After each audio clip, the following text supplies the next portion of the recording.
What's up guys, it's Mike for Sim Racing 604, and the good folks at Race Department asked me to think about fun things to do in the world of sim racing and racing games while we're all stuck at home. So here are 7 things to turn the monotony of lockdown into the fun of being at home with more time to play games.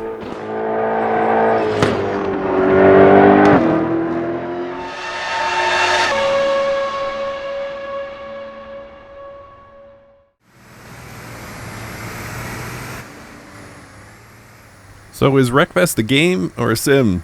Who cares? WRECKFEST is quite frankly the best way to shirk everything you've ever been taught about racecraft. You can ditch that GT3 car and hop in a tractor and take out all of your opponents on the way to victory.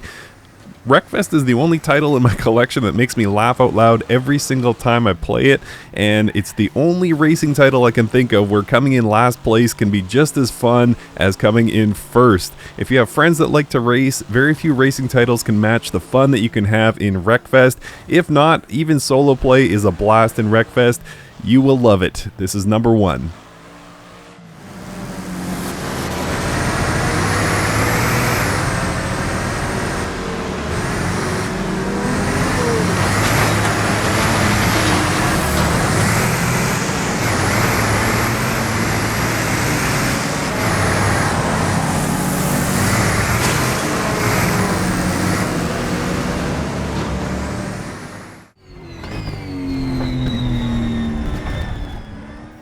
Race Room Racing Experience has become the de facto free-to-play racing sim. If you haven't already tried it, be sure to jump in. There's lots of free, high-quality content to try out, and if you want to add more content later, you can just buy it a la carte.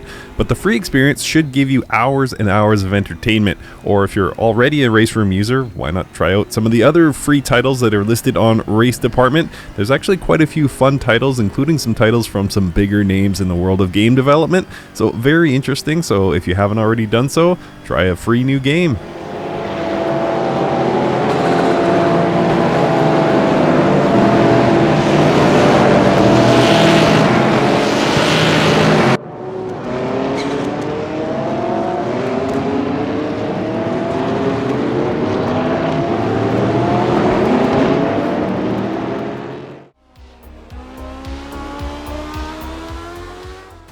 Some of you may have noticed that there's a demo version of Art of Rally available via Race Department. I think you should give it a try, and if you like it, treat yourself to the full version. It has a career mode that spans decades and eras of rally racing, and it's among the most fun I've had in a racing game in a very long time. And maybe the best part about playing this title is how easy it is to jump in and out of. Rally stages only take a few minutes, and even 1 hour of gameplay can lead to massive progress in your career. It's fun, it's quick, and it's perfect for this list.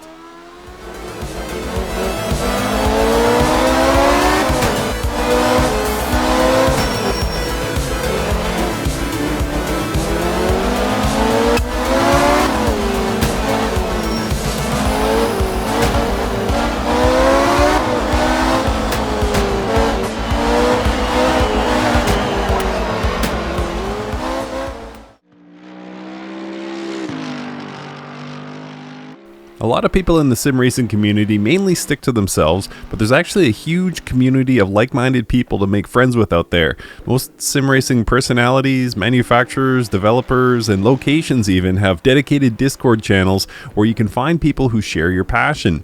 And those connections will probably lead you to community races or leagues for you to try out online racing if you haven't already done so.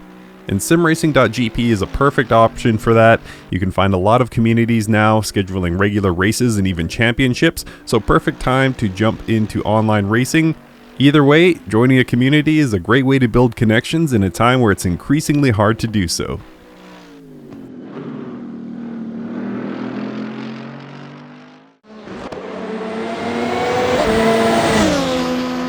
Starting your own YouTube or Twitch channel is now easier than ever. It's just a few clicks away, and in all likelihood when you start out you'll probably be sharing to just a few people, but the possibilities are really endless. Maybe you'll build a tight-knit community of 100 people, or maybe you'll have 100,000 followers in a new career.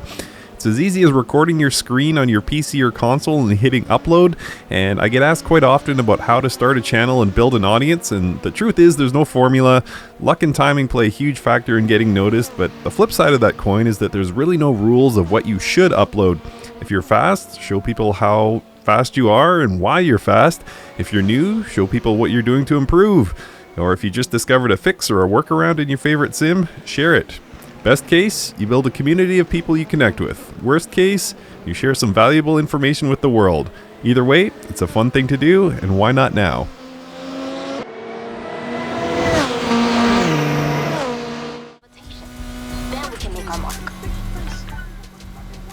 I don't like to talk about this usually in my videos, but sometimes I draw the curtains, cover my webcam, and lock my phone in a vault so that no one will ever find out that I'm enjoying myself in a racing game. I'm kidding, of course, but so much of the sim racing ethos is tied to authenticity, and many times that can be at the expense of fun, so it almost feels like a sin to enjoy yourself in a true racing game. But sometimes it feels good just to lower the shields and enjoy some Need for Speed, Rocket League, Forza, whatever. And there's a good reason these titles sell millions upon millions of copies. I promise you, no one will find out if you're playing a racing game. Your secret is safe with me.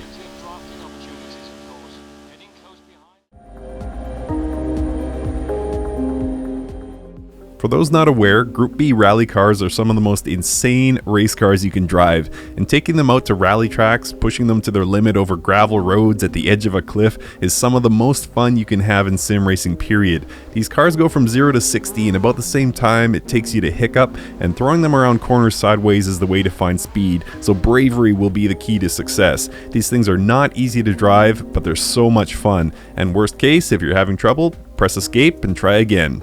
And again. And again.